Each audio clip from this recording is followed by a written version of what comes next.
You've arrived at CozySideAudio, where dreams begin with a story.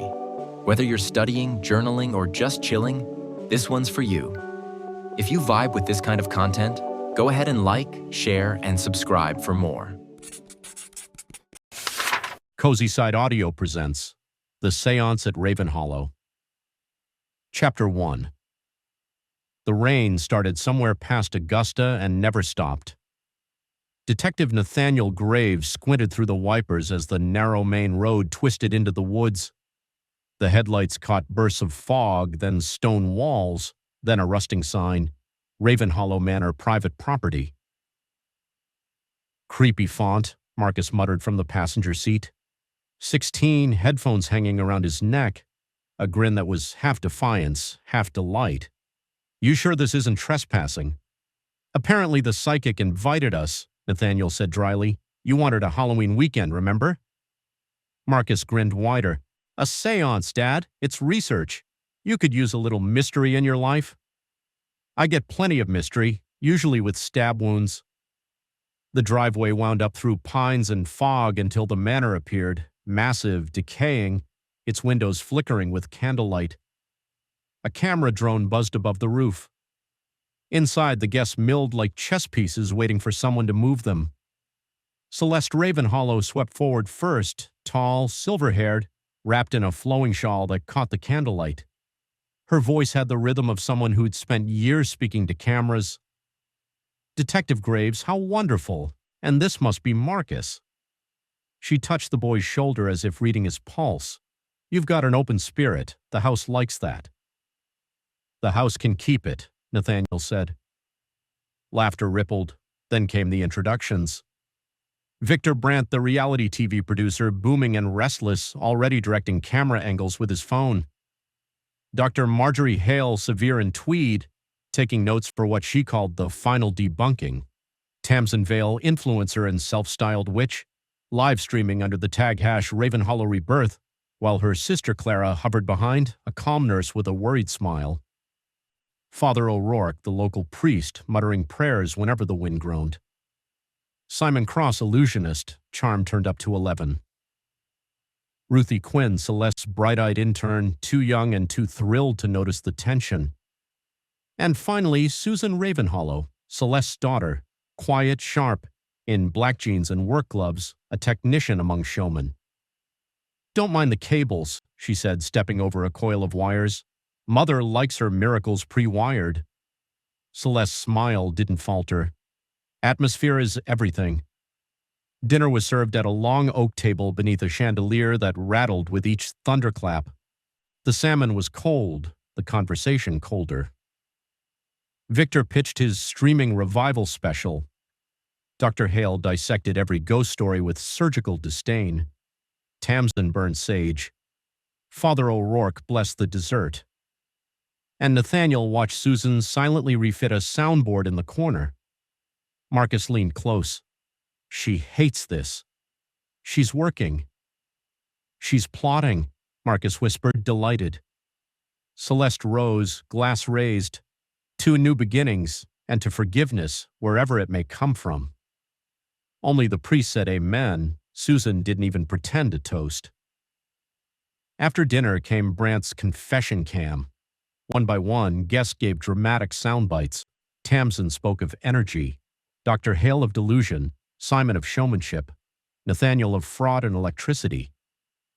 Marcus, sincere, awkward, said, I don't believe in ghosts, but I'd like to meet one, just not a mean one, okay? Celeste, watching from the shadows, smiled like a woman who already knew the ending. The storm thickened. Candles guttered in the parlor where Celeste demonstrated her circle, 12 chairs, an old table, hidden speakers humming faintly. Hands joined, hearts open, she said. Skepticism is fine, fear is not. Spirits smell fear like sharks smell blood. Comforting, Simon murmured. Susan tested a switch. Cold air whispered through unseen vents. Dr. Hale caught it immediately. You're piping temperature drops. Old trick. Celeste's smile thinned. You'll find tricks everywhere if that's what you seek, Doctor. Nathaniel crouched beside the wiring. These circuits grounded. Susan gave a humorless laugh. Safe enough, unless someone wants them not to be. Marcus shivered. Cool line, terrifying delivery. Rooms were assigned for a brief rest before midnight. Nathaniel smelled of dust and lavender. Marcus pressed to the window, watching lightning crawl across the ocean of trees. This place is awesome, he said. Fog, thunder, secret vents. It's like the mansion level in a video game. It's like a building code violation, his father said. A knock sounded. Susan in the hall, hair damp from the rain. Your son's wandering will short my equipment if he touches anything, she said. Marcus blinked. I'm not. She handed him a flashlight anyway. In case the power dies, it will. Then she turned down the corridor without another word. Nathaniel watched her go. Charming people, these psychics. Marcus grinned. You like her. I like functional fuses. Downstairs, Susan checked a control box hidden behind a panel. Sparks spat, then steadied. When she stood, she caught her reflection in a cracked mirror, her mother's eyes staring back. Just one more show, she whispered. Then you're done. Above her, Celeste's laughter drifted from her room, sweet, distant, triumphant. At 11:50, the guests gathered in the parlor. Thunder shook the manor. The candles flared blue for an instant, as if the house itself took a breath. Celeste raised her hands. Welcome, my friends. Tonight we pierce the veil. Marcus squeezed his father's sleeve. This is it. Nathaniel scanned the dark corners, every instinct braced. He told himself he didn't believe in ghosts. But as the first gust of unnatural cold swept the circle, he wasn't entirely sure the house agreed. Chapter 2. The storm had settled into a rhythm by the time the last car door slammed shut outside. Wind combed the tall pines like fingers through tangled hair, and the manor seemed to breathe in time with the thunder. Inside, firelight licked the edges of antique frames and mirrors, faces within faces, and the guests orbited Celeste Ravenhollow like moths around a candle that promised both warmth and annihilation. Celeste glowed in her element. She moved through the drawing room with the practiced grace of someone used to controlling the temperature of every space she entered. A champagne flute in hand, her laughter rose above the clinking glasses. Welcome, my friends, to Ravenhollow, she said, where the living and the dead occasionally share a drink. Victor Brandt let out a delighted bark of laughter. That's the tagline. Say it again for the camera. He aimed his phone toward her, framing her against the roaring hearth. Perfect opener for our teaser. Celeste obliged with a smile that could have sold resurrection. Where the living and the dead occasionally share a drink, she repeated, voice low, velvety. And tonight we'll see which of us leaves the table first. Tamsin Vale, dressed in black lace and glitter, pressed her palms together in rapture. I can feel them already. The air is heavier here, isn't it? Her sister Clara sighed. That's humidity, Tamsin. Tamsin ignored her, filming herself with a ring light balanced precariously on the mantel. Followers, you won't believe this energy. SÉANCE at Ravenhollow. Across the room, Dr. Marjorie Hale raised an eyebrow and muttered, Energy indeed, mostly static and self-delusion. Celeste turned smoothly, smile never dimming. Ah, Dr. Hale, still the scientist. You do realize you're part of the experiment now? The difference, Hale said, sipping her drink, is that my results are reproducible. Nathaniel Graves, leaning against the window with arms folded, caught Marcus's smirk. This is better than TV, the boy whispered. Because it is TV, Nathaniel replied, just with less editing. Celeste drifted toward them, her attention, like a spotlight, falling on the detective. You're quiet, Mr. Graves. Detective, he corrected. Of course, she said smoothly. A man of evidence. What brings a detective to a séance?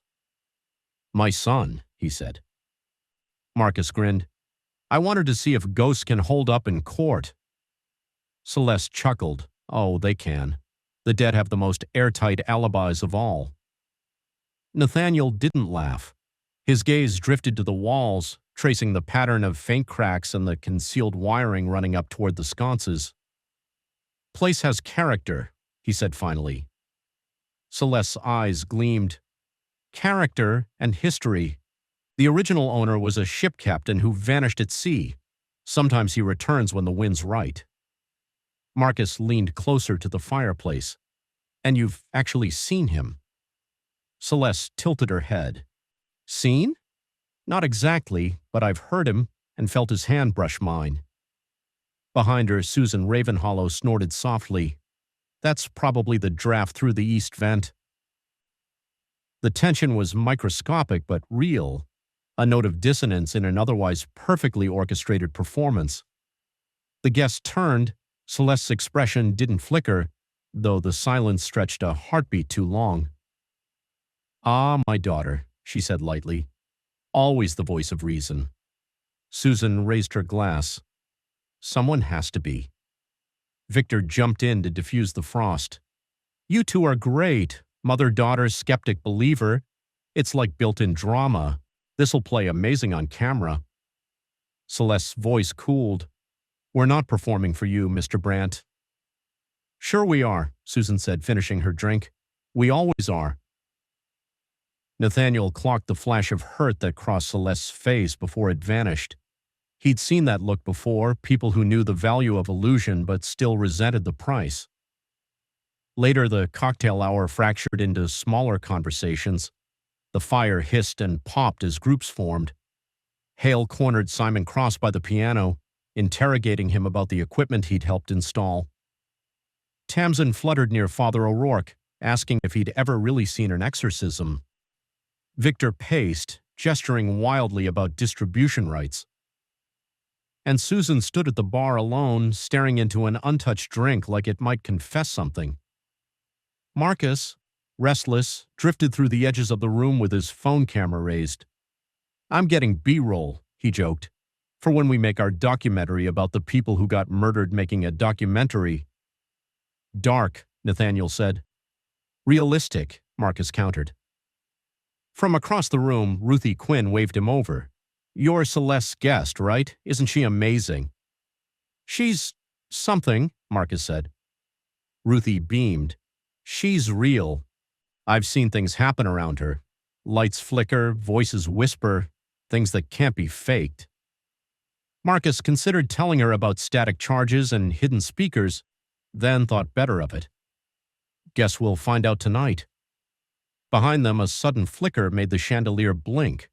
A low buzz rolled through the ceiling. Nathaniel looked up immediately. "Old wiring," he murmured. Susan appeared in the doorway with a toolbox. "Excuse me," she said flatly. "Don't panic if the lights go out. It's just the spirits, or my mother's refusal to hire a real electrician." Hale smirked. "Same difference." By the time the storm truly took hold, the drawing room had grown smaller, heavier. Every gust of wind pressed at the windows. The wallpaper itself seemed to darken. Celeste moved to the center of the room, commanding attention with a practiced lift of her chin. "My dear guests," she said, "tonight isn't about belief.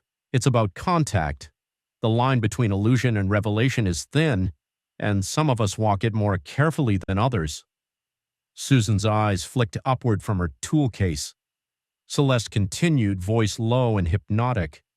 "You may feel resistance. You may hear voices. The trick, if I may borrow Simon's word, is to listen anyway." "Trick is right," Hale muttered. Celeste's smile sharpened. "Doctor, if you're wrong tonight, you'll have to publish a retraction to the afterlife." Tamsin gasped delightedly. "Ooh, that was savage. The spirits love confidence, Celeste. You're radiant tonight." "Radiant," Susan repeated under her breath, returning a loose wire to its terminal. Nathaniel, half listening, crossed to the mantel, where an antique clock ticked a second slower than the rest of the room's rhythm. The dissonance made his skin crawl. He looked at Marcus. "You sure you want to sit through this?" "Dad, you can't leave before the ghost shows up. That's like walking out before the killer's revealed." Nathaniel's mouth twitched. "Just hoping there's no overlap." A sudden gust rattled the doors. The fire dimmed and thunder cracked so close the glass trembled. The guests fell silent. Celeste spread her arms. "You feel it? The veil thinning?" Victor raised his camera again, whispering, "Oh yeah, that's money." Nathaniel turned towards Susan, who was quietly unplugging and replugging a set of cables along the wall. "That safe?" Her answer was quick, curt. "It will be." By the end of the hour, the storm and the tension were perfectly matched. The guests had retreated to corners, nervous laughter, whispered doubts. Celeste stood near the window, her reflection ghostly in the rain-streaked glass. Susan joined her, arms folded. "You're really doing it," she said softly. "I always do." "Even now, after everything?" Celeste turned. "They need wonder. I give it to them." Susan's voice dropped. "You give them lies." Celeste smiled faintly. "Sometimes lies are just truths that wear better clothes." Susan looked away, jaw tight. "One of these nights, the trick will turn on you." "Then I'll die performing," Celeste said simply. "Isn't that what all artists want?" Behind them, Marcus was filming the thunder outside when Nathaniel touched his shoulder. "Midnight soon," the detective said, "ready to summon the dead." Marcus grinned. "Only if they're interesting." From the hearth, Celeste's voice carried across the room, smooth and ominous. "Everyone, gather what courage you have left. The séance begins at 12 sharp." As lightning split the sky and the manor lights flickered once more, Nathaniel couldn't shake the feeling that every person in that room was about to play a part in something far darker than a show. Chapter 3. The storm has settled into a steady rhythm by the time the guests disperse from the sitting room. Rain needles the windows, wind moaning through the old chimney flues. The manor seems to breathe with the weather, each gust tugging at the drapes, every thunderclap answering with a creak deep in the walls. Detective Nathaniel Graves walks the perimeter of the ground floor with the cautious curiosity of a man who doesn't believe in ghosts but knows how easily people can be fooled by shadows. He notes the exposed wiring along the baseboards, the faint hum of a generator somewhere in the west wing. Every inch of the place feels like it's been wired for performance. Marcus, flashlight in hand, films everything on his phone. "You know, Dad," he says, angling his lens toward a dusty portrait of Celeste in flowing white robes. "If this were a movie, this is where the skeptic says there's no such thing as ghosts, and then dies first." Graves doesn't look up. "Good thing I don't watch horror movies." "Good thing you brought your own detective story," Marcus replies with a grin, sweeping the light toward a corridor where Susan Ravenhollow and Simon Cross are crouched beside a small brass panel. The cover's been removed, exposing a mess of multicolored cables and tiny bulbs. Susan glances over her shoulder, annoyance flickering across her face. "This isn't part of the show," she says. "Please don't film it." Simon, ever the performer, winks at Marcus. "Stage magic, my friend. Just smoke and wires. Don't spoil the mystery before it starts." Graves crouches beside them, examining the panel. "You're running high voltage through antique fixtures," he says evenly. "That safe?" Simon shrugs. "Mostly." Susan exhales, rubbing her temple. "It's fine. It's all been tested." Her tone carries an edge, a practiced calm that doesn't quite reach her eyes. "My mother likes her theatrics. Everything needs to look like divine chaos, but run like clockwork underneath." From across the hall, Celeste's voice echoes, warm, commanding. "Darling, are you ready with the lighting sequence? The table needs to glow when the energy builds." Susan doesn't answer. She tightens a screw and mutters, "Always with the glow." Nathaniel stands, exchanging a brief, unreadable look with her. There's something brittle beneath her professionalism, like a wire pulled too tight. Upstairs, Victor Brandt stalks the landing, barking into his phone about exclusive footage and raw emotional content. His cameraman pans over the grand staircase, capturing shots of dripping candelabra and ornate mirrors. Each reflection seems slightly off, warped by the flickering light. Meanwhile, Dr. Marjorie Hale inspects the séance parlor with academic detachment. "Mirrors for misdirection," she murmurs. drafts for cold spots, and speakers behind the walls for voices. Classic. She scribbles notes, her disdain sharp enough to slice glass. Father O'Rourke lingers near the fireplace, rosary in hand. "This place shouldn't be used for parlor tricks," he says softly. "There are things here that remember." "Memories don't kill people," Marjorie replies, not looking up.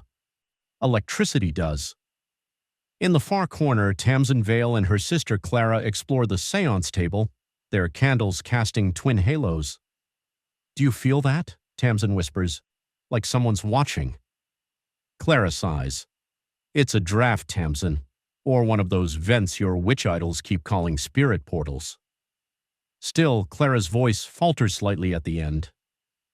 The séance chamber itself is magnificent in a claustrophobic way.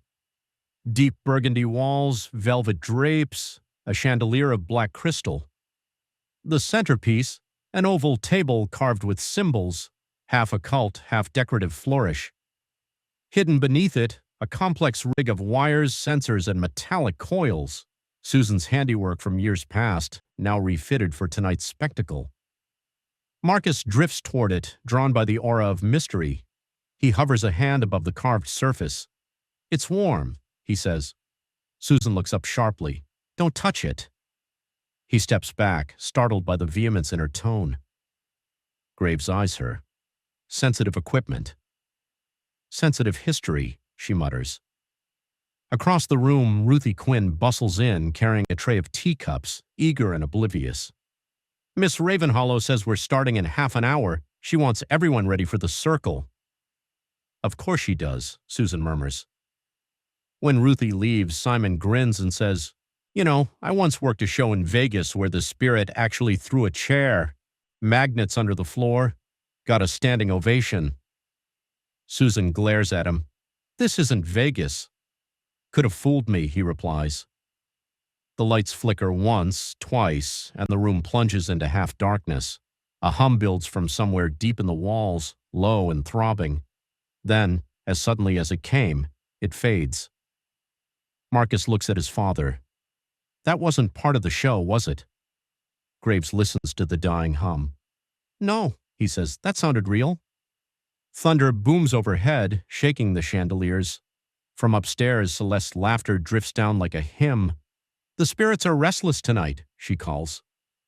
Susan closes the panel with a metallic snap. Her jaw tightens. "You have no idea," she whispers. And as the clock strikes 9, the guests begin to gather. The air thickens with candle smoke and anticipation.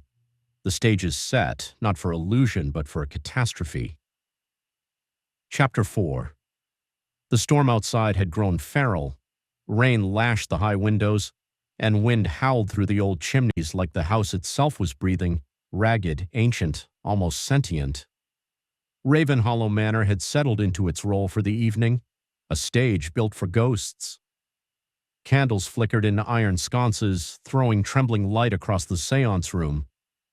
The chandelier above the table was dark. Celeste insisted on authentic illumination. A semicircle of guests gathered, uncertain whether to feel thrilled or afraid. Celeste Ravenhollow moved among them like a conductor before an orchestra. Her gown, midnight velvet, shimmered faintly in the candlelight. Every movement was deliberate, every smile calibrated. She touched shoulders, offered warm, knowing looks, and spoke in that honeyed contralto that could make even skeptics hold their breath. "Tonight," she said, "we cross a threshold, not into death but understanding. The spirit world is not beyond us, it is beside us." Her guests shifted uneasily. Dr. Marjorie Hale adjusted her glasses and muttered, "Or beneath us in the basement wiring." Victor Brandt chuckled. "Don't ruin the show, Doc. My viewers love a good haunting." "You're not filming this," Celeste reminded him sweetly, "unless the spirits grant permission." He raised both hands in mock surrender. Of course, consent matters, even in the afterlife. Susan stood behind the table, checking one final connection beneath the floorboards, silent as a stagehand in the wings. Her face was pale, her eyes fixed to anywhere but on her mother. When she straightened, her fingers trembled, not from fear, but from memory.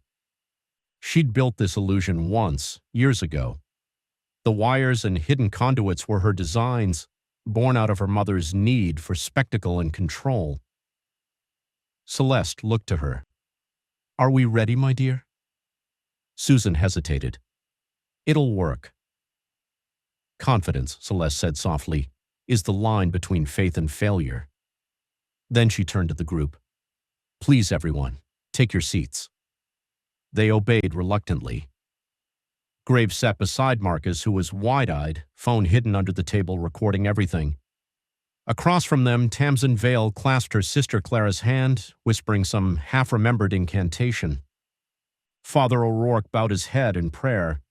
Simon Cross lounged with an easy grin, though his eyes darted toward the dark corners of the room, as if anticipating the tricks he'd helped wire to life. Ruthie Quinn hovered near Celeste's elbow, desperate to be useful. When everyone was seated, Celeste dimmed the last lantern and closed the circle.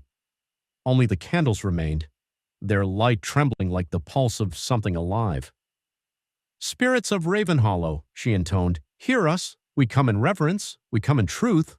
We come seeking the one who still walks these halls unseen." The room fell utterly still. Somewhere deep in the house, a door groaned. A sudden draft swept the room, snuffing one of the candles. Marcus glanced at his father. Graves didn't move, just watched, every instinct alert. Celeste smiled, faintly raising her hands. "Do not fear them. Fear is the wall between worlds." The temperature dropped. Breath fogged in front of faces.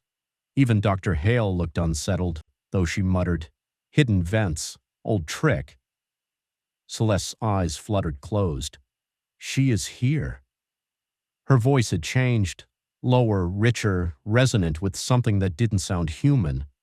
The timbre vibrated through the floorboards. Susan stiffened.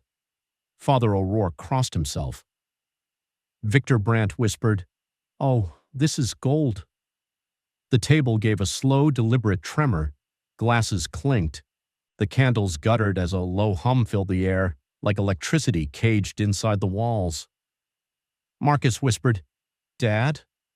Graves's hand closed around his son's wrist. "Stay calm." Celeste's head tilted back, eyes rolling white. "The spirit of Ravenhollow demands truth," she said in that strange, resonant voice. "Confess your sins and you will be spared." Dr. Hale scoffed. "Convenient spirit." Celeste's eyelids fluttered open, only now her gaze fixed directly on Susan. The guilty always mock the divine. A muscle jumped in Susan's jaw. "Stop it." Celeste ignored her, continuing the performance. "You hide your shame beneath wires and code, but the dead see all." Susan stood abruptly, knocking her chair back. "You don't get to use me as part of your show." The table jolted hard, once. The chandelier shivered. The candles went out. Then came the sound, a low metallic crackle sharp as lightning. A flash of white-blue light burst from behind Celeste's chair. A scream. When the lights flickered back on, Celeste Ravenhollow was slumped forward, smoke curling from the back of her neck, her once perfect curls smoldering. For a second, no one moved. The entire room held its breath. Then chaos. Ruthie screamed first, high and keening. Tamsin began chanting prayers. Victor lunged toward Celeste, then recoiled as if burned. Oh my God, she's dead!" Graves was already moving. He circled the table, checked for a pulse, pressed fingers against her throat. Nothing. The faint smell of ozone lingered, acrid and sharp. "Don't touch anything," he said, voice level but hard. Everyone stepped back. Marcus stood frozen, staring at the table. "Dad," he whispered, "I saw something. Behind her. It moved."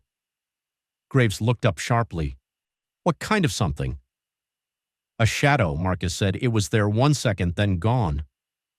Thunder exploded overhead. The room plunged into darkness again. Somewhere in the pitch black, someone sobbed. Someone else whispered a prayer. And through it all, Susan Ravenhollow stood motionless beside the doorway, her face unreadable, just a pale silhouette against the flickering stormlight. When the backup lights sputtered to life again, she was the only one still standing near her mother's body. Her eyes met Graves's across the table, flat, hollow, and utterly calm. "The séance is over," she said quietly. "Everyone needs to leave the room." No one moved. Outside, the wind howled. The manor's great doors shuddered as if something unseen pressed against them. But it was too late for leaving. Ravenhollow had chosen to keep them. Chapter 5. For a few impossible seconds, the storm outside seemed to stop, like the entire world was holding its breath, waiting to see what had just happened inside Ravenhollow Manor.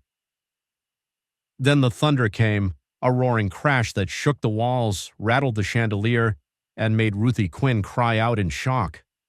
The candles guttered low again, their flames struggling for life, and for the first time that night, every person in the séance room realized what no one wanted to say aloud.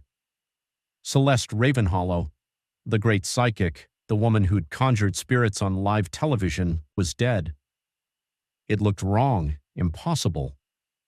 Her head had fallen forward onto the table, hair curling in faint tendrils of smoke.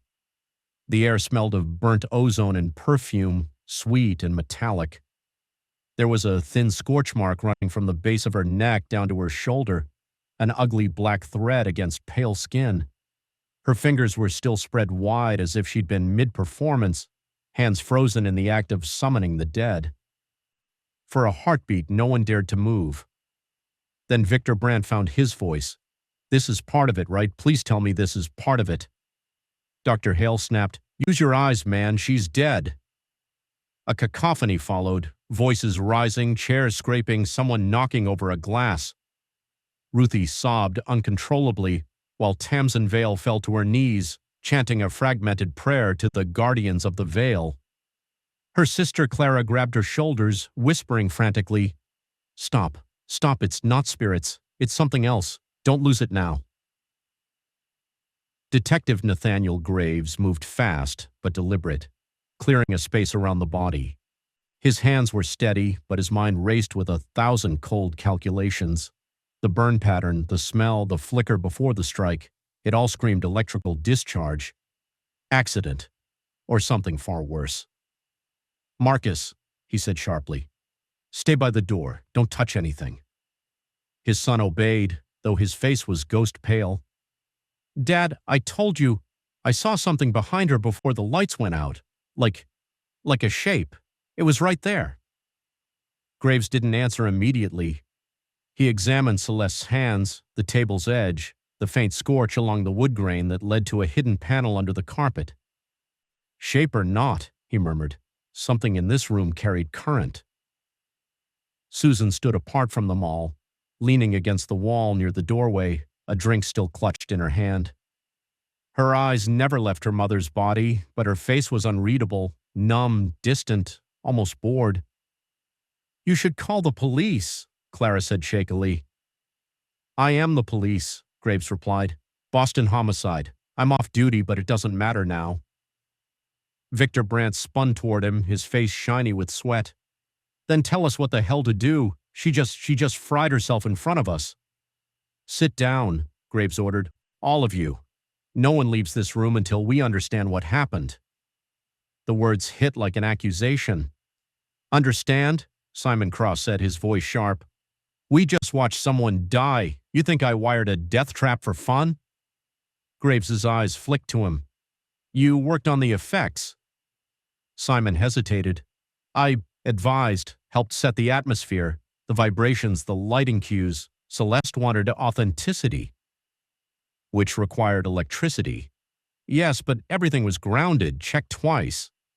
He looked genuinely shaken now. "This wasn't supposed to happen." "Yet it did," Graves said evenly. "So either something malfunctioned or someone tampered with it." A silence fell at that. The only sound was the storm battering the windows and the soft drip of water from a ceiling leak into a nearby vase. Ruthie hiccuped through her tears. "It wasn't an accident. It can't be. She said she felt a presence. I saw her eyes. She was possessed. Marjorie Hale rolled her eyes. Possessed by voltage, perhaps. Don't mock her, Tamsin hissed. You don't know what we witnessed. Oh, I know exactly what I witnessed, Hale said, standing abruptly. An aging fraud desperate to relaunch her career, using rigged theatrics in a crumbling house. And now, surprise, a tragic mishap right in the middle of the performance. Her tone was cruel, but her logic made a kind of chilling sense. Victor turned on her. Are you implying she did this on purpose? I'm implying she might have taken one trick too far, Hale snapped. Or someone else decided to help her fail spectacularly. All eyes turned towards Susan then. She looked up slowly, the faintest sneer curling her lips. Don't look at me. I stopped helping her years ago. Dr. Hale didn't blink. You're still the one who designed most of her mechanical illusions. Susan's laugh was low, humorless. Trust me, if I'd built this, she'd still be breathing. Graves noted that. He also noted the way her hands shook when she reached for a cigarette, the tremor quickly hidden by a practiced exhale of smoke. Father O'Rourke, Graves said quietly, you knew this house before tonight? The priest nodded, his face pale. I did. I was called here 6 years ago by the previous owners. Their daughter, she'd claimed to hear voices in the walls. We held an exorcism. It didn't end well. Marcus leaned forward, eyes wide. What happened? The priest's voice cracked. She vanished. They never found her body. Ruthie gasped. Tamsin whispered, the spirit of Ravenhollow. Dr. Hale snorted. Coincidence and superstition, nothing more. But even she looked uneasy as another thunderclap split the sky. The lights flickered again, dimmed, then steadied. Graves turned back to Celeste's body. This wasn't random. There's a concealed wire feeding into the table's edge. See here? He pointed. Looks like a power conduit. Simon's eyes widened. That shouldn't be live. It was only for the ambient lighting effect, no more than a flicker. Graves touched the edge carefully, then withdrew his hand. Still warm. Overloaded circuit, maybe. Or someone altered it, Marcus finished softly. The detective gave his son a quick, wary glance, but didn't contradict him. Until we can verify otherwise, treat it as a possible homicide. Everyone stays inside this manor until morning. Victor Brandt swore, you can't just trap us here. Storm's done that for me, Graves said. Roads will be washed out until daylight, no signal either. It was true the house sat in a hollow between wooded hills, and the storm had killed cell service hours ago. They were cut off from the world, a handful of strangers locked inside a decaying estate with one corpse cooling on the table. Ruthie whispered, it's just like one of her séances. No one leaves until the spirit's at peace.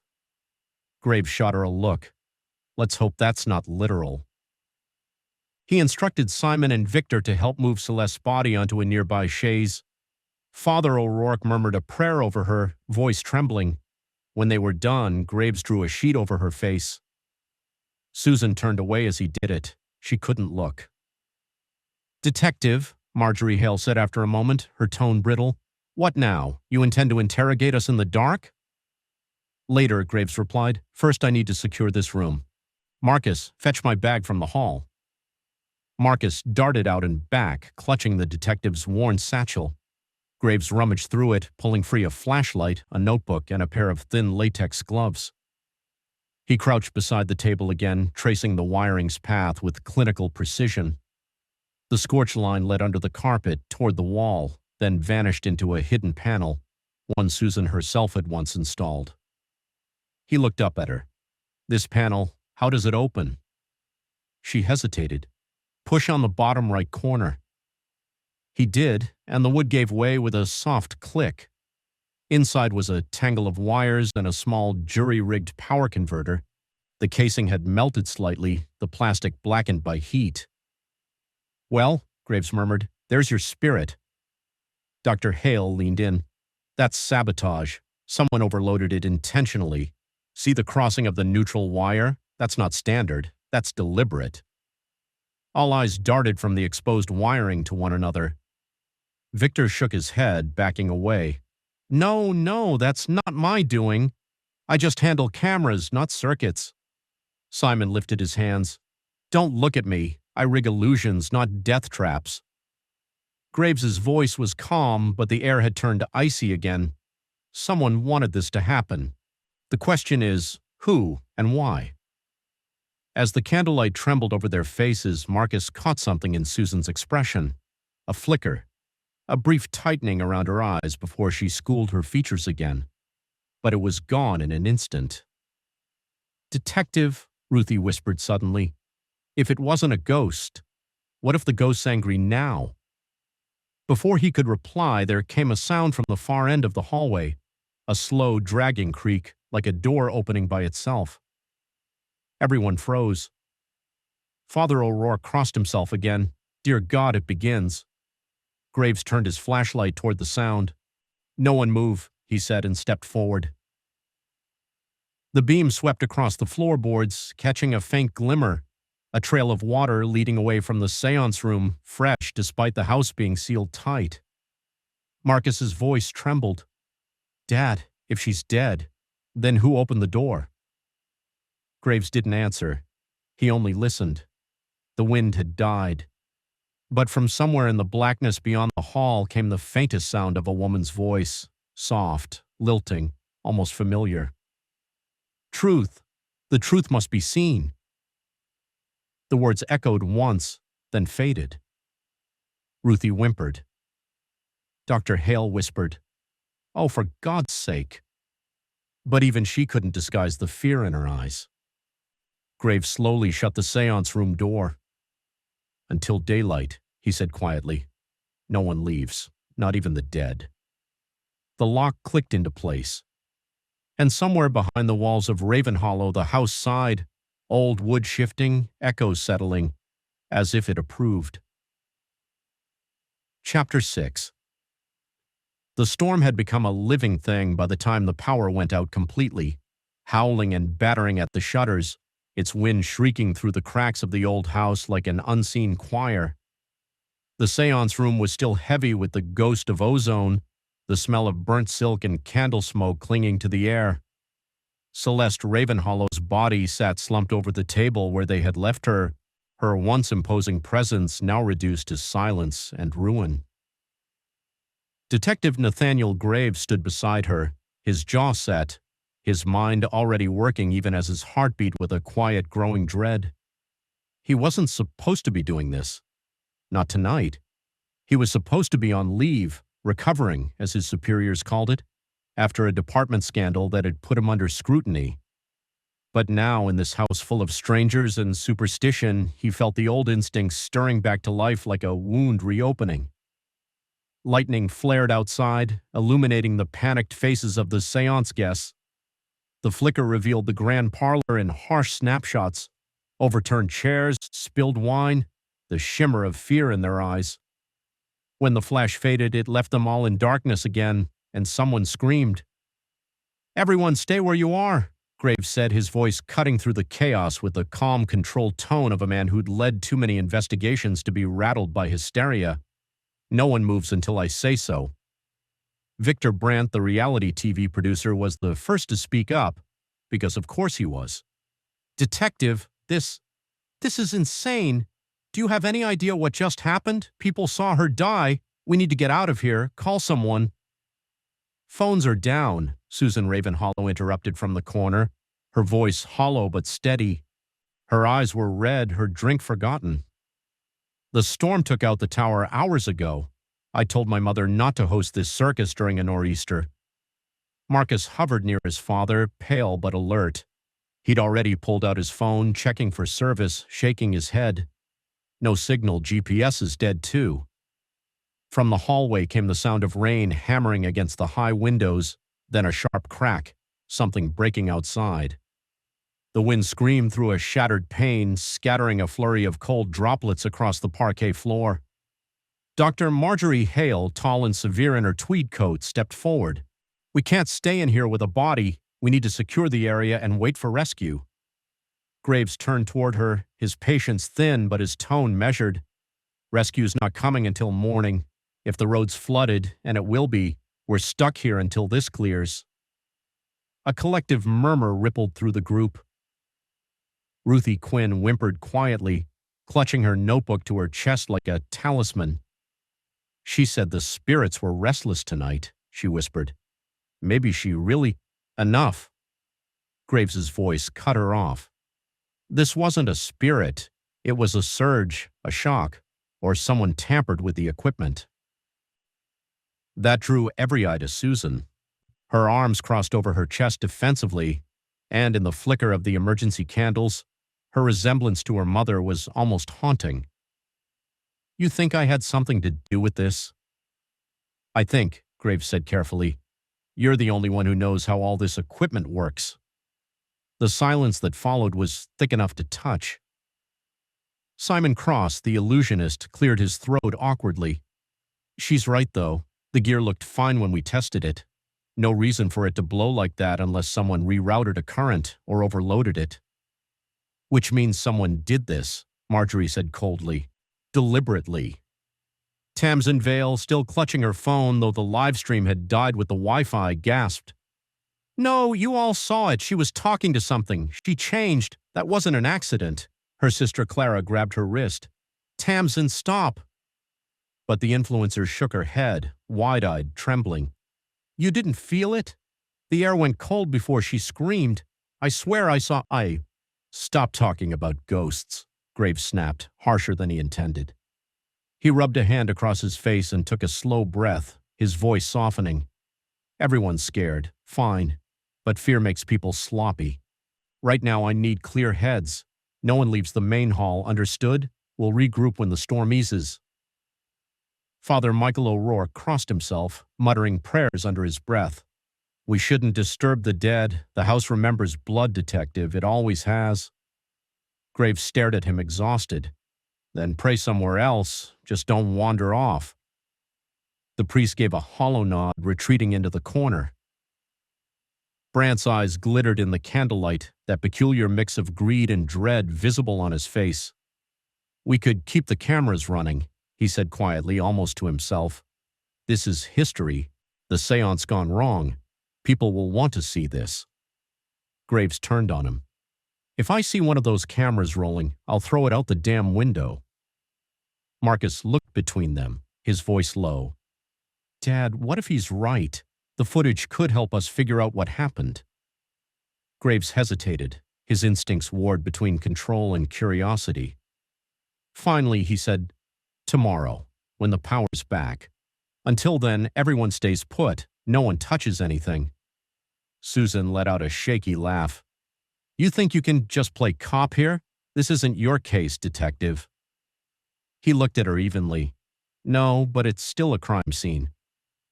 Outside, the thunder rolled again, closer this time, deep and resonant, as though something immense and unseen was circling the manor. The candles guttered. The lightning flashed once more, painting every face in sharp relief.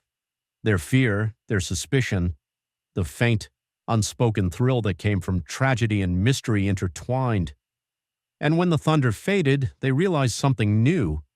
The great oak doors at the entrance had blown shut with the last burst of wind, and now when Jonas Thorne tried them, they would not budge. The latch is jammed, he grunted, pulling harder. It's stuck solid. No, Father O'Rourke whispered, staring at the door as if it were a tomb. Not jammed, sealed. Graves met his son's eyes. For once, Marcus didn't joke, didn't smile. The storm roared outside, the manor groaned around them, and the truth settled in like the chill of the grave. They weren't just trapped in the dark. They were trapped in Ravenhollow. And whatever had killed Celeste Ravenhollow wasn't done with them yet. Chapter 7. The storm had quieted to a low, guttural moan, but the air inside Ravenhollow Manor remained heavy, charged with the metallic tang of ozone and something far worse, the unmistakable weight of death. The candles sputtered on the séance table, their light casting Celeste Ravenhollow's still form in a trembling halo. Her painted nails gleamed faintly against the dark mahogany, and the silk scarf she'd worn, deep violet, embroidered with tiny silver moons, was scorched at the edge. Detective Nathaniel Graves crouched beside the body, his brow furrowed. He'd seen hundreds of corpses in his career, but this one unsettled him in a way he couldn't name. Maybe it was the look on her face, frozen between rapture and terror, or the faint hum still lingering in the air, like a current not yet discharged. Marcus lingered near the doorway, his camera clutched against his chest, eyes wide. "Dad, is it true that sometimes people's muscles contract after electrocution, like after they're already dead?" Graves looked up, his tone gentle but firm. "Sometimes. But that's not what you need to think about right now." "I already am," Marcus said quietly. "Because she didn't just die, did she? Someone made this happen." Graves didn't answer immediately.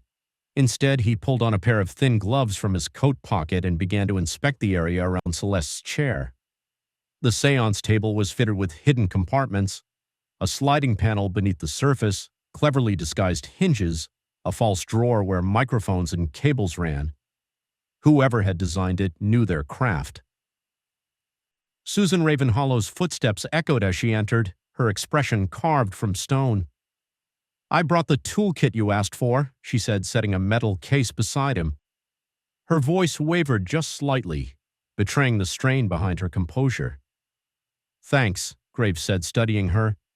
"You knew about this setup, didn't you? The microphones, the wiring, how it all worked." Susan knelt beside him, her movements precise, professional. "Yeah, I helped design most of it. The cold spots, the sound cues, the air vents under the table. It's all smoke and mirrors, Detective. My mother made a living out of tricking people into believing the impossible." Her words should have sounded cold, but there was a tremor beneath them, a grief buried under resentment. Marcus watched her curiously. If it's all fake, then how to kill her? Susan hesitated. "It shouldn't have. None of this runs on enough voltage to do more than make a light flicker." She touched the singed edge of a wire snaking from beneath the table and frowned. Unless someone crossed a live current from the generator downstairs." Graves looked up sharply. "Could that be done easily?" "Not without access to the junction box," she paused, "or without knowing where to splice it." He filed that away silently. Across the room, Victor Brandt was pacing near the fireplace, muttering under his breath. "We should have filmed the whole thing. Do you know what this would mean for streaming rights? A psychic killed during her own séance. It's practically—" "Stop talking," Graves said without looking at him. Brandt froze mid-step. "Excuse me?" Graves straightened, his tone even. "If I hear one more word about your show, you'll be spending the night outside with the lightning." Brandt's face reddened, but he said nothing more. Dr. Marjorie Hale approached, arms crossed, her sharp eyes missing nothing. "May I?" she asked, gesturing toward Celeste's hand. Graves nodded. Hale bent close, studying the faint burns across the psychic's fingertips and throat. "Electrical without question. See the entry marks? Small, focused. But there's something else. The smell. That's insulation melting. Someone overloaded a system not meant to carry this kind of current." Susan stiffened beside her. "You're implying sabotage," Graves said flatly. "I'm stating it." Hale's gaze moved toward the cables. "And whoever did this knew the equipment. Celeste may have been a fraud, but she wasn't careless. She didn't die by chance." In the corner, Tamsin Vale whimpered. "She said she could feel them tonight, the spirits of this place. Maybe one of them finally—" "Please," Hale interrupted, rolling her eyes. "Let's leave superstition to the children." Father O'Rourke stepped forward, his expression grim. "Don't mock what you don't understand, Doctor. I've seen things in this house that logic can't account for." Hale snorted. "And yet logic will solve this, not prayer." Before the argument could ignite, Graves raised a hand. "Enough." His voice was calm but final. "We stick to facts. Celeste Ravenhollow was electrocuted, likely by a surge through her own setup. Until I can confirm otherwise, we treat this as a possible homicide." That word, homicide, hung in the air like a curse. Ruthie Quinn, who had been sitting on the stairs, gasped audibly. "You mean one of us?" Graves turned to her, his face unreadable. "Until proven otherwise, yes. No one leaves the room without my say." Susan closed the toolkit, snapping it shut. "You really think someone here wanted her dead?" Graves met her eyes. "Everyone here had a reason to be angry at her. That's what makes this complicated." Outside, thunder cracked again, distant now, but deep enough to rattle the windows. The candles flickered wildly, shadows jerking across the walls. Marcus stepped closer to his father, lowering his voice. "Dad, do you smell that?" Graves sniffed the air. Beneath the ozone and candle wax, there was a faint, acrid scent. Burnt wood and something else. He knelt and touched the floorboard beneath the table. It was warm. When he pried up one edge, the grain was scorched in a thin branching pattern, as though lightning had kissed the wood itself. "Mark of an overload," he murmured. Susan knelt beside him again, but this time there was something almost haunted in her expression. "That's not from the séance power grid. That's from the house wiring. Someone rerouted it through her conduit box." "Show me," Graves said. Reluctantly, Susan led him toward the back of the parlor where the wires disappeared into a decorative panel carved with angels. She unscrewed a small latch, and the panel fell away with a soft click, revealing a tangle of copper, tape, and twisted insulation. One section had clearly been tampered with. The copper was stripped clean, the ends spliced crudely together. Someone had forced a bridge between two lines, bypassing the fuse entirely. Susan swallowed hard. Whoever did this knew exactly where to hide it. Marcus whispered that it was murder. Graves didn't answer. He stared into the dark web of wires, into the heart of the trickery that had powered Celeste Ravenhollow's illusions, and now, apparently, her death. Behind them, the guests whispered nervously. Father O'Rourke clutched his crucifix. "Evil has its ways, detective. Some doors once opened do not close again." Graves stood, brushing off his hands. "No, evil doesn't need doors, just people with motives." His words hung there as the manor groaned around them, the storm outside retreating but not gone. Celeste's body still sat at the head of the table, a grim centerpiece to the chaos. Her eyes had clouded, but her faint smile remained, a final performance, perhaps, for an audience now trapped in her haunted theater. Graves turned to Susan. "Lock this room. No one goes in or out without me." She nodded stiffly. As they stepped into the hall, Marcus whispered, "Dad, do you think she's lying?" Graves glanced at Susan's retreating form, the stiffness of her shoulders, the way she kept her face turned just out of the candlelight. "I think," he said quietly, "everyone here is lying about something." Then the lights flickered once more, and this time from somewhere deep within the manor came a sharp metallic pop, the sound of another circuit overloading. The storm hadn't ended. It had just changed form. Chapter 8. The storm still hammered the old manor, wind clawing at the shutters, rain streaming down the glass like desperate fingers. The power was out entirely now. Candles flickered in every corner, their light turning faces into pale masks, beautiful, frightened, deceitful masks. Detective Nathaniel Graves stood in the great hall, coat off, sleeves rolled up. He'd pushed two tables together to form a makeshift command post, scattering Celeste Ravenhollow's séance notes, wiring diagrams, and torn bits of paper across its surface. His mind churned. There were too many motives, too many secrets cloaked in theatrical fog. He could feel the house watching him. "Right," he said finally, voice echoing through the vaulted space.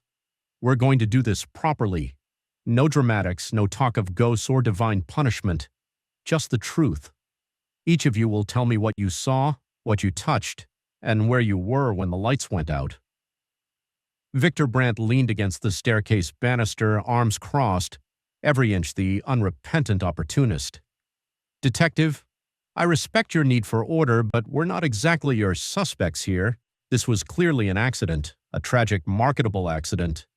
Graves fixed him with a stare sharp enough to cut glass. A woman was electrocuted in a sealed room using equipment you commissioned for a show. Sit down. Victor scoffed but obeyed, muttering something about lawyers and liability. Dr. Marjorie Hale, sitting primly on a velvet chair, exhaled through her nose. You're wasting your breath. Celeste orchestrated her own end. She always thought she could control chaos, make spirits dance to her command. Perhaps this time chaos bit back. Or someone made sure it did, Graves said, and you two had a history. Hale's thin lips twitched. Decades ago, professional rivalry, nothing more. Marcus, seated nearby, raised an eyebrow. You mean that time you publicly called her a fraud on live TV? Hale turned to him, eyes narrowing. You've done your homework, boy. Marcus smirked. I like research. Then research the dangers of interrupting adults. Graves cut in smoothly. Dr. Hale, you were sitting opposite Celeste when she died. Did you notice anything, smell, sound, movement, right before the lights went? She hesitated, folding her hands. There was a faint vibration beneath the table. I assumed it was one of her ridiculous effects. But then the air changed. You know the feeling before lightning strikes, pressure in your chest, hairs lifting on your arms. It was like that. Graves made a note. And afterward. I saw smoke, her body jerked, and then nothing. Tamsin Vale, who'd been quietly sobbing into her phone, suddenly blurted out, You all keep talking like this was just electricity. But I saw her eyes. She wasn't afraid. She welcomed it. She said earlier tonight that the spirits were restless. Her sister Clara reached over quickly. Tamsin, that's enough. No, you think I'm crazy, but I felt something in that room. The candle flames bent toward her, like they were breathing. Graves sighed. Flames bend toward air currents, Miss Vale. Nothing supernatural about that. But the air was still. Clara placed a firm hand on her sister's arm. She's just in shock. Shock doesn't make the dead talk, Tamsin shot back. When the lights came back, I heard Celeste whisper, I swear I did. Graves studied her. He'd dealt with hysterical witnesses before, but this felt different, too vivid, too certain. What did she say? She said, Truth will burn through lies.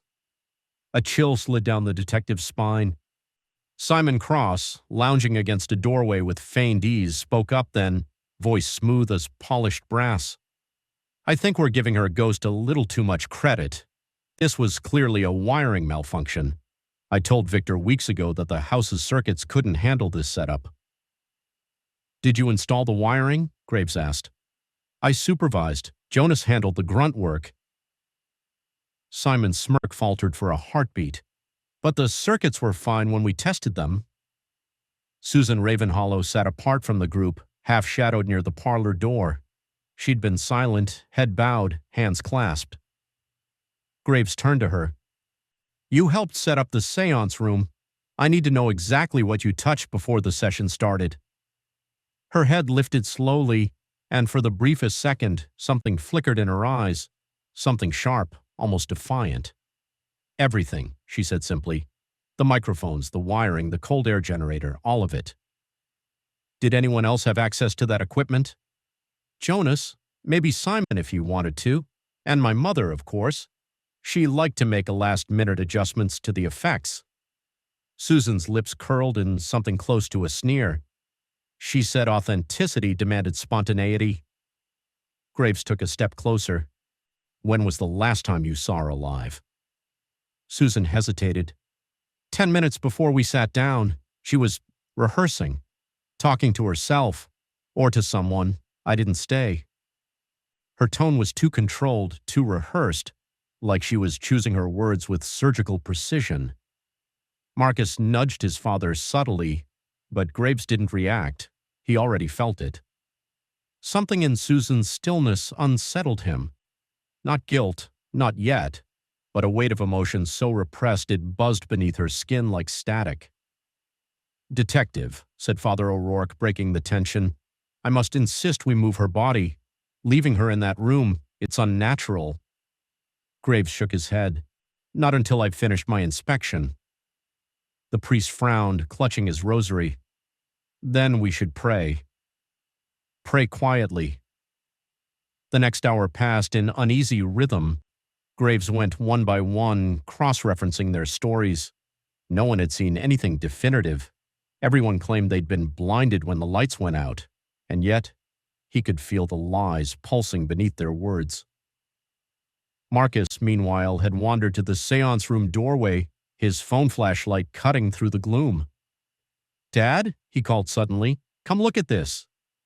Graves joined him.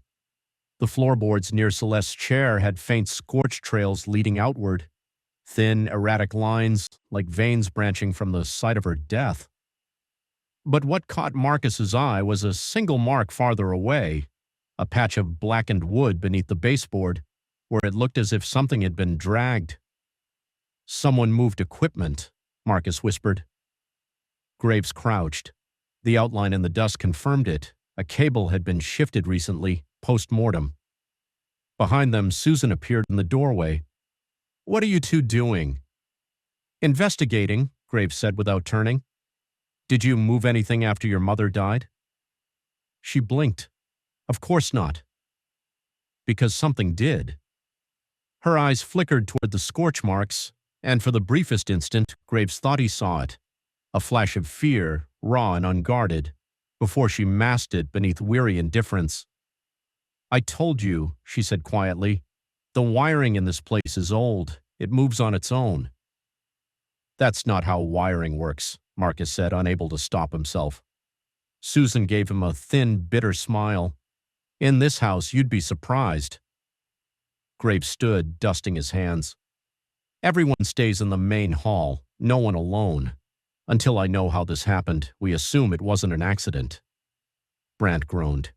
"You can't seriously think one of us—" "Someone rewired a circuit that killed a woman," Graves snapped. "Until proven otherwise, yes, I think one of you did it." Silence crashed down. Even the storm seemed to pause, as though listening. In the corner, Ruthie Quinn began to cry softly. "She said the house was alive," she whispered. "She said it remembers everything that happens here." Graves turned away from her. He didn't believe in haunted houses. But as thunder rumbled overhead and the candle flame stretched unnaturally long, he couldn't shake the feeling that Ravenhollow wasn't finished with them yet. Not by a long shot. Outside, lightning flashed, illuminating the windows, the guests, the detective's weary face. For a single instant, the light revealed something scrawled across the parlor wall in what looked like soot or ash. "Truth will burn through lies." Marcus's voice broke the silence. "Dad, she wasn't lying. Tamsin really did hear her." Graves's jaw tightened. "Then whoever wrote that wants us to think Celeste's still talking." He looked at the faces before him, some terrified, some guilty, some too calm. "Or," he said quietly, "it's someone here keeping her voice alive." And with that, the manor seemed to exhale, a low, mournful creak that sounded almost like laughter. Chapter 9. The storm had not relented. By the time dawn began to threaten the horizon, the light never came, only a deeper gray gloom that smothered Ravenhollow Manor in mist. Water dripped rhythmically from the eaves. Somewhere a door creaked on its hinges, repeating the same ghostly syllable over and over, "Go, go, go." Detective Nathaniel Graves didn't sleep. None of them really did. The guests were huddled in the drawing room, wrapped in blankets, jumpy at every sound, while he traced the séance's wiring like a surgeon following veins through a cadaver. He needed to see how deep the deception went. Susan Ravenhollow walked beside him, flashlight in hand. Her face was pale and expressionless, but her steps were steady. She'd insisted on accompanying him to check the circuits. He wasn't sure whether to welcome her help or distrust it entirely. "Your mother had quite the operation," he muttered, ducking beneath an archway into the hall behind the parlor. Hidden speakers, copper lines feeding into the walls, mirrors behind the paneling. Susan's beam of light glided across the woodwork, pausing on faint seams in the wallpaper. She liked to call them the arteries of the other side. That's what she said. In reality, they're sound tunnels. There's a lattice of ducts behind these walls. You can whisper from one end of the house and be heard perfectly in another. Graves pressed his palm against the wall. So half the whispers people claim to hear were her, Susan finished flatly.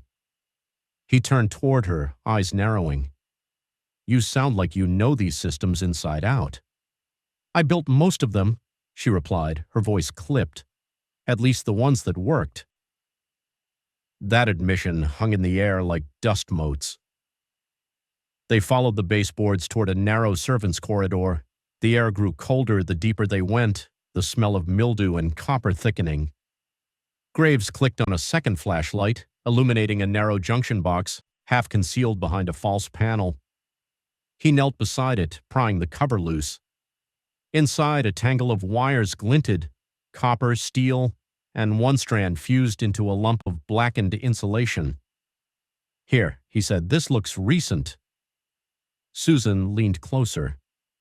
That's one of the spirit trigger conduits. It was supposed to run the temperature drop and the strobe light simultaneously.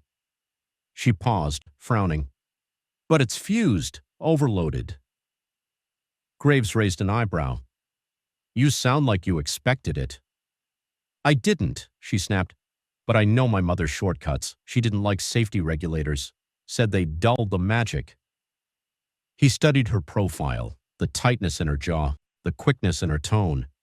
Something underneath was trembling. You and your mother didn't exactly see eye to eye. Susan laughed bitterly. You could say that. I left 3 years ago after she tried to convince an old widow her dead husband was trapped in the radio static. The woman nearly had a breakdown. I told her I was done helping her lie. She said I'd never survive without her. Yet here you are, back again. She hesitated. Victor paid me to make sure the equipment worked for filming.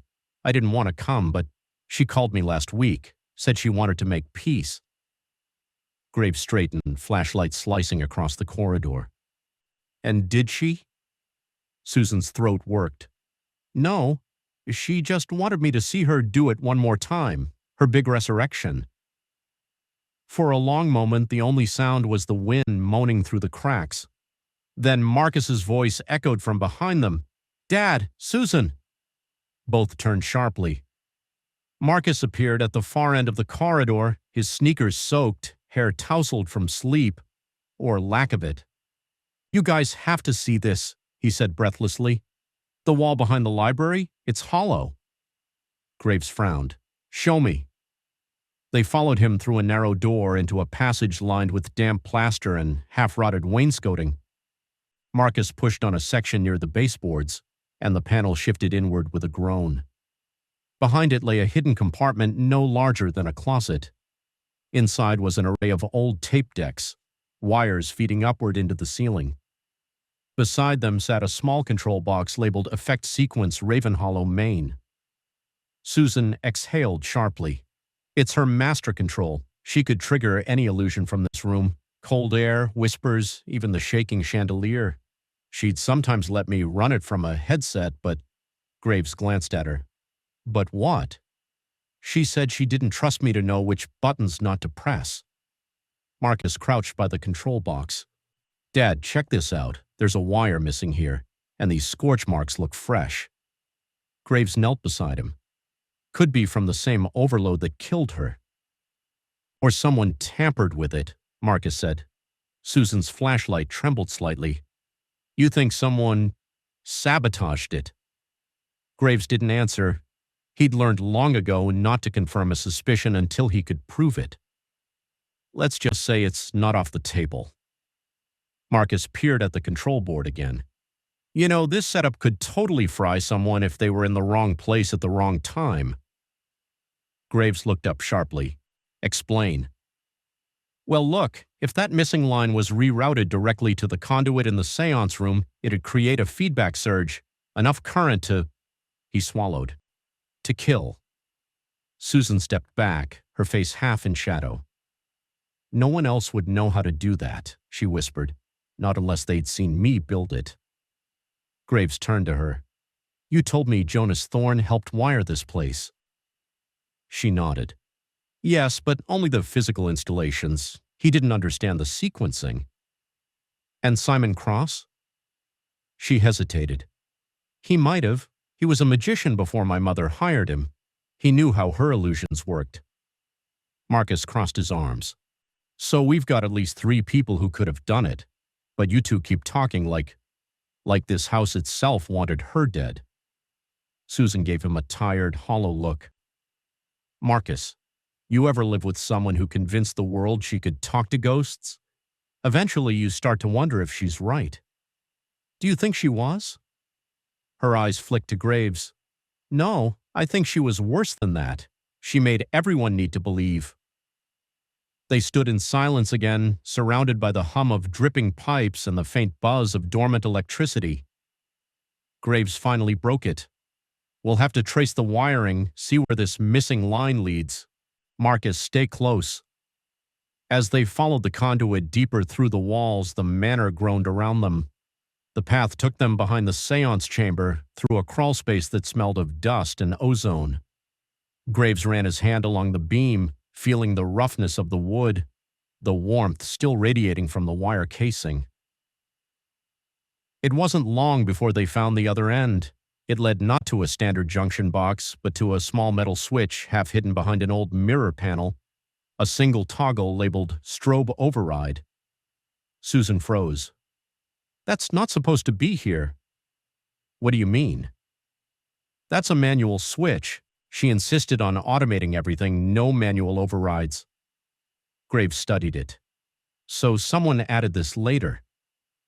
Yes, she whispered. Someone who knew exactly where to do it. Marcus shivered. So whoever did this planned it? Graves stood back, his expression grim. Seems that way. But Susan's face had gone pale, her hand tightening around the flashlight. No, she said softly. You don't understand. This wasn't here when I finished the setup this afternoon. Someone added it tonight, after she died, maybe even during. Graves turned slowly to face her. And how can you be so sure? Her eyes met his, wide and unguarded. Because this, she pointed at the switch, this is one of my designs. I built these for her years ago, and I'm the only one who still knows how to wire them. The silence that followed was unbearable. Marcus's voice broke at first, cautious, uncertain. Then, does that mean... Susan took a step back. No, it means someone's trying to make it look like me. Graves held her gaze. Maybe, he said softly. Or maybe someone got sloppy. Her jaw clenched. You think I'd kill her? I think, he said, that you had the knowledge, the tools, and the motive.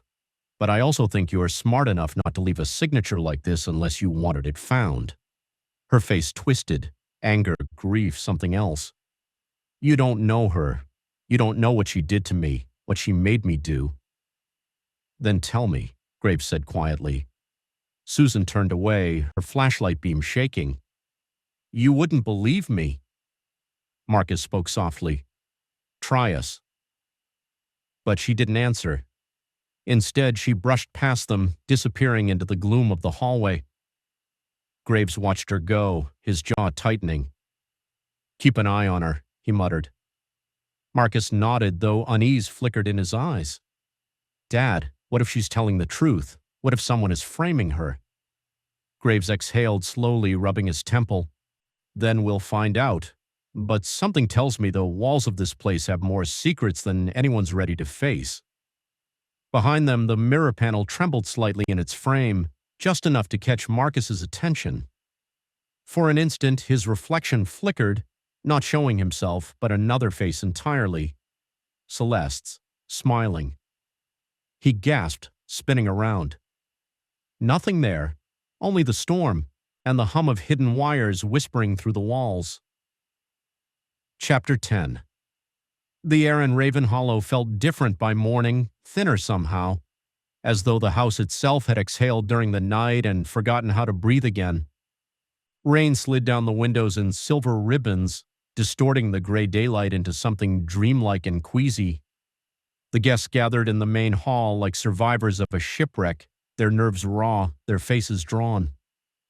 Victor Brandt was already setting up his camera rig again, a makeshift command center of monitors and cords. "We're going to document everything," he said, half to Graves, half to the trembling crowd. "People will want to see what really happened. Transparency, you know?" "Transparency?" Dr. Hale scoffed, adjusting her glasses. "You mean viewership." Brandt ignored her. "The footage doesn't lie. If there's anything that explains that," he nodded toward the séance room, still cordoned off by Graves's improvised police tape, "it's on these drives." Graves stood nearby, arms crossed. His voice was steady, but the fatigue behind it rasped through every word. "Fine. We'll review it together. No one touches the equipment except me or my son." Marcus, sitting beside the console, perked up at that. "You think there's something on the recording?" Graves didn't answer right away. His gaze drifted to Susan, who was standing apart from the group, arms wrapped around herself, eyes fixed on the rain-soaked window. "I think cameras have a way of catching what people miss," he said finally. They crowded around as Marcus queued up the feed multiple angles from the séance, one on Celeste's face, another capturing the table, a wide shot from the back of the room. Static hissed for a moment, and then the scene came alive. The séance replayed in eerie silence, save for the low hum of the storm outside and the faint whir of the playback machine. Celeste sat in the center, every bit the showwoman. Her hands floated above the table, candles flickering in rhythm with her words. Marcus fast-forwarded to the moment of the accident. "Here," he said. The guests in the footage were holding hands, eyes shut. The air shimmered faintly with candlelight, then a sharp flash. Celeste's head snapped back, her body convulsed. The others screamed, chairs scraping the floor. And then black. Ruthie's voice was faint in the background. She just stopped moving." Tamsin Vale covered her mouth beside the monitor. "Oh my God," she whispered. "It's worse seeing it twice." But Graves wasn't watching Celeste. He leaned closer to the screen, eyes narrowing. "Rewind that, slow it down." Marcus complied, scrubbing back 5 seconds. Frame by frame, the flash appeared again, but before it did, something faint flickered near the base of the table, a glow, low and quick, like a spark caught mid-breath. "There," Graves said, "pause." The room leaned in. Dr. Hale frowned. "That's just electromagnetic feedback, the house's old wiring reacting to the surge." Tamsin shook her head fervently. "No, that's an orb. I've seen them in my streams before, a manifestation right before a spirit crosses over." Susan finally turned from the window. "That's not an orb," she said quietly. "That's a reflection. The floor's metal-plated beneath the séance table. My mother thought it made the energy conduct better." Graves's eyes didn't leave the screen. "Play it again, half speed." The footage crawled forward. Celeste's hands rose. The glow brightened. Then, just before the flash, something else appeared. A shape. Not distinct enough to call a person, but enough to suggest one. A blurred outline crouching low behind Celeste's chair, half swallowed by shadow. Then the surge, the scream, the blackout. Graves straightened. "There. Stop." Marcus froze the frame. The figure was barely visible, little more than a distortion of light and motion, but it was there. Simon Cross leaned closer, brow furrowed. "That's impossible. No one was behind her. I was controlling the fog machine, remember?" "From the doorway," Brandt said, "and I was filming from the back." Dr. Hale pursed her lips. "The camera must have caught someone reflected in a glass surface, a trick of the lens." "Maybe," Graves said. But there was something in his tone that made the word sound hollow. Marcus pointed. "Dad, look, the reflection's moving before the flash like it's reaching toward her." Everyone went silent. Susan stepped closer, her face tightening. That's not possible. There's no way someone could have been. Graves turned to her sharply. You said earlier your mother liked hidden access points. Trapdoors, false panels. Could someone have been behind that wall during the séance? Her mouth opened, then closed. There's a maintenance hatch behind the curtains, but it's sealed from the outside. Only the wiring passes through. Who knew about it? Me, she said quietly. And Jonas. Maybe Simon if he explored the rigging.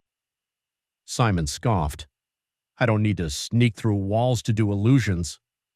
Someone did, Graves said, and they were close enough to touch her before that surge.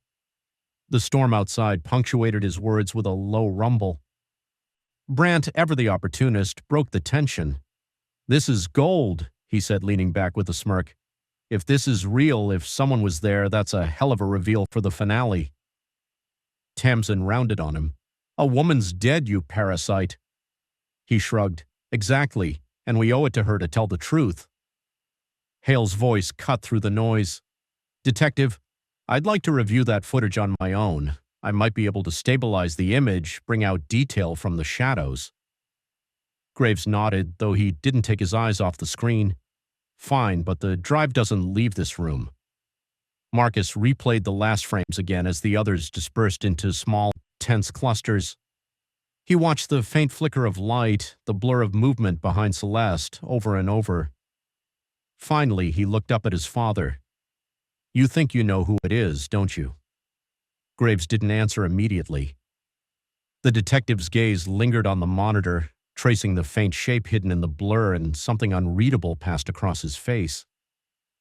I have an idea, he said at last, but I'm not ready to say it out loud. Marcus frowned. Because you're not sure. Because sometimes, Graves said, saying it makes it real. He shut off the monitor. The screen went black, their reflections briefly visible, a collection of pale, drawn faces in the dark glass. For a fleeting second, another face seemed to appear behind them, faint and smiling. Marcus blinked. It was gone.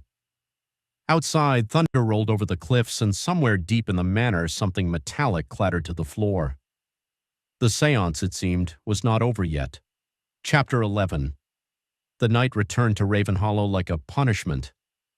After hours of staring at footage and theories, the house seemed to exhale cold through every crack and corridor, whispering against the old plaster like something alive.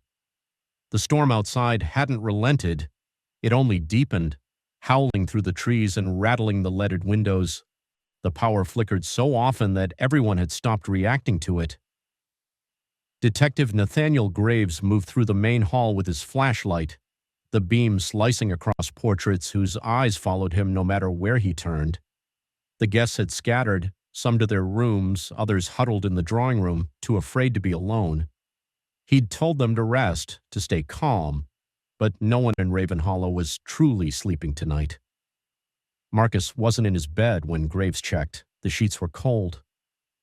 Marcus, Graves called quietly, stepping into the corridor. Don't play games right now. No answer. Only the sighing moan of wind against the roof. He cursed softly and followed the sound of faint footsteps down the east wing corridor, the one that led to the séance room. His son had been restless all night after watching the footage. Something about that shadow had gotten into his head, burrowing deep. When Graves reached the door, it was cracked open. Candlelight flickered within. He pushed it wider. Marcus was there, holding his phone like a talisman, its screen casting a cold blue glow across his face. Dad, he whispered, not looking back. She's here. Graves stepped closer. What are you talking about? Marcus pointed toward the far side of the room. For a moment, Graves saw nothing but the remnants of the séance. The overturned chairs, the scorch mark on the floor, the half-melted candles. And then, he saw her. A figure standing by the curtain. Pale, motionless. The white folds of her gown shimmered faintly in the candlelight. Graves's breath caught. For an instant, the world narrowed to the sound of rain and his own heartbeat. Celeste, Marcus breathed. The figure tilted its head. The movement was so smooth, so human, that Graves's logical mind stuttered. Every instinct screamed that it was impossible. Then the candle nearest the curtain guttered and died. The shape seemed to dissolve into the darkness. Marcus gasped and took a step forward. "Wait." Graves caught his arm. "Stop. Stay behind me." He crossed the room, heart hammering, and yanked the curtain back. What he found made him exhale sharply. A mannequin! Dressed in Celeste's flowing white gown, its porcelain face reflected a warped shadow in the mirror behind it. He stared for a moment, the tension uncoiling just enough for anger to replace fear. "Of course," he muttered. "Stage dressing, a bloody prop." Marcus looked bewildered. "That wasn't there before. I swear it moved." "It didn't," Graves said, though his voice lacked conviction. He crouched to examine the base. The floorboards bore faint drag marks, like something heavy had been pushed across them recently. "Someone put it here, maybe to scare us, maybe to sell the haunting." Behind them, a draft lifted the curtain again, exposing a thin mirror built into the wall. Graves shone his flashlight at it, revealing a hairline crack running through the glass. "A reflection," he said quietly. "That's what you saw." Marcus swallowed hard. "But Dad," I heard her voice. Graves turned. "What voice?" "She said my name." Graves studied his son for a long moment. The boy's face was pale but sincere. "It was the wind," he said finally, though his tone was uncertain. He turned to leave, and the door slammed shut behind them. Both of them froze. The sound echoed through the hall like a gunshot. Marcus's flashlight flickered in his shaking hand. That wasn't the wind. Graves tried the handle. It wouldn't budge. He rattled it harder, then stepped back, his pulse kicking. The latch must have jammed. These doors swell in damp weather. "Or someone's out there," Marcus whispered. Graves said nothing. He moved to the far wall, pushing against the paneling where he'd seen the hidden wiring earlier. It gave slightly beneath his palm. There's a cavity behind this, probably how the sound carried through during the séance. He pushed harder. The panel creaked open an inch. Cold air poured out like breath. Marcus flinched. "Dad." "Just the draft," Graves said, forcing it wider. Beyond was a narrow maintenance tunnel, just wide enough for a person to crawl through. Dust floated in the flashlight beam like disturbed ash. Graves studied the marks on the floor scuffs, fresh. Someone had been in there recently. He crouched, aiming the beam into the darkness. The tunnel extended into black, branching off toward the manor's deeper corridors. "Marcus, get behind me," he said quietly. "We're not alone in this house." A soft thump echoed from somewhere down the passage, faint but distinct. Marcus's breathing quickened. "Dad." "I heard it." They waited, listening. Another sound, a dragging scrape, like cloth against wood. Then silence. Graves eased the panel closed. "We'll check it in daylight," he murmured. "No sense crawling into a rat's maze at night." Marcus didn't argue. When Graves finally unlatched the door, which now opened without resistance, as though mocking them, they stepped back into the corridor. The rest of the house had gone still. Even the storm seemed to have paused to listen. They walked in silence down the hall. Marcus looked over his shoulder once and shivered. "I swear it was her," he said quietly. "She was watching me." Graves put a hand on his shoulder. "You saw what your mind wanted you to see. Fear makes ghosts of anything it can." But as they passed the cracked mirror hanging on the wall, Graves caught his own reflection, and behind it, for the briefest second, a pale outline that moved when he didn't. He turned sharply. Nothing there.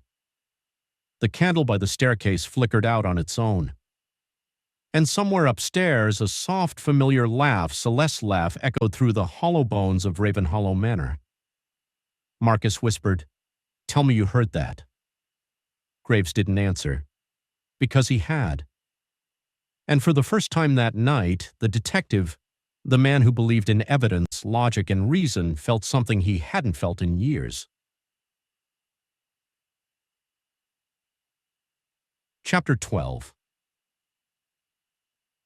The storm had finally broken sometime near dawn, but the house still dripped with rain and dread. The air inside Ravenhollow Manor hung damp and metallic, as though the very walls remembered the lightning strike that had killed Celeste. No one slept. The guests drifted between rooms in wary silence, clutching cups of cold coffee and whispering theories that sounded more like prayers. Detective Nathaniel Graves was in the study when the scream came. It tore through the floorboards, raw, ragged, human. He was already moving before Marcus burst in. "Dad, it's coming from below the basement." Graves didn't hesitate. He grabbed the flashlight and his coat and sprinted down the main staircase, Marcus close behind. The rest of the house stirred awake, doors opening, frightened faces peering out, but no one followed them. No one wanted to. The basement door stood ajar at the end of the servants' corridor. A faint light flickered below, yellow and unsteady. Graves descended the narrow steps, the smell hitting him first, burnt metal, ozone, and something darker beneath it. When he reached the generator room, he stopped dead. Jonas Thorne lay slumped beside the backup generator, his body twisted unnaturally, one arm still stretched toward a metal panel. His shirt was scorched through the front, skin blackened where the current had passed. The smell of burned fabric filled the air. The light bulb above him buzzed faintly, sputtering every few seconds like a dying heartbeat. Marcus gagged behind him. Graves knelt beside the body, forcing himself to stay detached. "Don't come closer," he warned. He checked for a pulse he knew wouldn't be there. The skin was cold, the flesh stiff. "He's gone." Marcus hovered near the door, pale as the walls. "It looks like he was electrocuted." "Looks that way," Graves muttered, scanning the floor. The generator housing was open, the wires inside charred and melted. The breaker panel nearby had been tampered with, the screws half loosened. Jonas knew better than to touch live wires without grounding, Graves said softly. "This doesn't make sense." Susan Ravenhollow appeared suddenly in the doorway, breathless and wide-eyed. "What happened?" Graves stood. "You tell me. You worked with your mother's rigging. You know this setup." She hesitated only a moment before stepping closer, peering at the generator. "This was part of the SÉANCE system," she said, voice trembling. "It powered the lighting grid and the cold air emitters. Jonas helped her, install it." She crouched beside the panel, tracing the wiring with her finger. "Someone crossed the circuits here. It would have overloaded the surge dampener." "So, an accident?" "Maybe," she said too quickly. "Or someone wanted it to look like one." Graves watched her face carefully. There was genuine horror there, but also something else, a tension, a calculation. He turned his flashlight toward the far side of the room. A metal toolbox lay on its side, empty. "Where's the rest of his equipment?" Graves murmured. "What?" Marcus asked. "There should be a tool set. Jonas always carried one. Bolts, wrenches, insulated gloves." He scanned the corners. Nothing. "It's gone." Marcus was kneeling by the stairs now, pointing to the damp floor. "Dad, there are footprints." Graves joined him. Two sets, one large, heavy-soled, and another smaller, lighter, leading away from the body toward the storage hall. The second set was clearer, marked in dust and moisture. He followed the trail with his light until it vanished near a side door leading to the furnace passage. The handle was cold, recently touched. Graves turned back to Susan. "You said someone could have staged this. Who would know enough to do it?" "Anyone who's been down here before," she said, avoiding his gaze. "My mother, Jonas, Simon, me, even Brant. He was obsessed with how the effects worked." "Or you," Graves said quietly. Her eyes snapped up to his. "Excuse me?" "You just explained the wiring fault like you built it yesterday. Not many could describe that with such precision." Susan's face hardened. "Because I did build it, years ago. You think that makes me guilty of this?" Marcus flinched at her tone, but Graves didn't back down. "It makes you familiar enough to know how to cause an overload without killing yourself." She stared at him for a long moment, then turned away, her voice low. "You think I wanted this? My mother's dead. Now Jonas. This house is cursed. Everything she touched rotted." Her voice cracked. For a moment she seemed genuinely lost. Graves softened slightly. Cursed or not, someone's using that fear to hide something. Behind them, a metallic clang echoed down the dark hallway, distant but distinct. Marcus tensed. Someone's still down here. Graves raised his light, catching the faint shimmer of movement far down the corridor before it vanished behind the curve of the wall. He motioned for them to stay quiet and stepped forward, each footfall deliberate, careful. The air felt heavier the deeper they went, as if the house itself were listening. They reached a junction where the old coal chute met the lower service tunnels. The walls were lined with ancient pipes, dripping condensation. Nothing moved. But then Graves noticed something, a thin black cable running along the ceiling, new against the old stone. It disappeared into a vent above. He followed it with his eyes, tracing where it might lead, back toward the séance room. Susan whispered, "That's part of the sound rigging. She used those lines to carry ambient noise through the house." Graves frowned. "So whoever's been tampering with the systems could make the house speak." Marcus looked between them. "You mean all the voices, the door slamming, someone's controlling it?" Graves nodded grimly. "From somewhere, maybe from right down here." They turned back toward the generator room. Jonas's body looked smaller now in the weak light, his face oddly peaceful despite the ruin of his chest. The silence pressed close. Graves exhaled and said, almost to himself, "First Celeste, now Jonas. Both accidents. Both tied to her tricks." Susan folded her arms, eyes fixed on the body. If someone's faking hauntings, they're doing it the way she taught them: illusion, misdirection, fear. Marcus's voice was quiet. "Then we're not hunting a ghost." Graves nodded slowly. "No, we're hunting someone who learned from one." A single bulb above them flickered, then went out, plunging the room into darkness. For an instant, Graves thought he heard faint breathing beside him, a whisper that wasn't Marcus or Susan. He swung the light around, but the beam caught only dust and empty air. The sound was gone. But the smell of ozone lingered, sharp and electric. And in that breathless dark, Graves realized something else. The killer wasn't done using the house's ghosts. They were only just beginning to make them real. Thank you for joining us on this journey. Until next time, stay safe.